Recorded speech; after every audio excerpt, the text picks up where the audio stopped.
Well, early in the campaign, you'll remember Donald Trump was mocked for appearing confused by just how many Corinthians there are in the New Testament.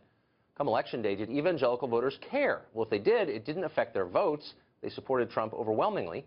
As part of a groundbreaking new series where we explore life outside of Washington, New York, and Los Angeles, Fox News correspondent Jonathan Serrie headed out the first Sunday after the election to talk to some of those voters.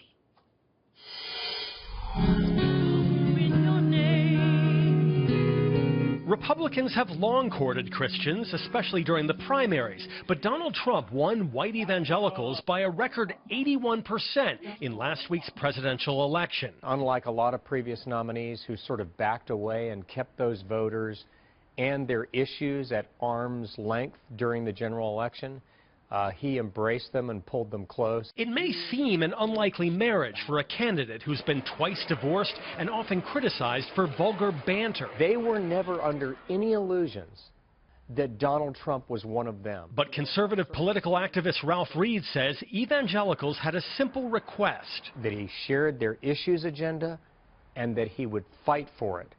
And during the course of a very tough campaign, he persuaded them on both of those points. Atop their agenda, composition of the Supreme Court and abortion. Evangelicals feel very strongly about abortion. I don't know if Roe versus Wade would get overturned, but it would be my hope. The issue of sanctity of life was paramount. He came out strongly pro-life.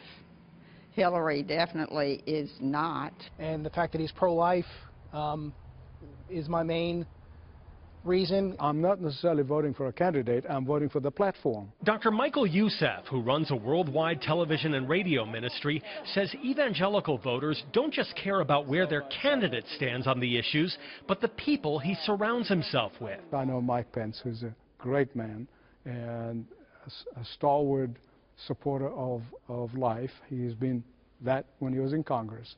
And so I really had no hesitation whatsoever voting for the ticket. The role conservative Christians played in this election disproved any doubts about their staying power, according to Hollywood actor Kirk Cameron. It did not turn out to be the final hour for evangelical Christians in America, but potentially our finest hour. Many Christians see the election as a victory for their core beliefs and values, but in order for their agenda to reach fruition, evangelical leaders understand this is just the first step, and they need to remain actively involved in the political process. Tucker? Thanks, Jonathan.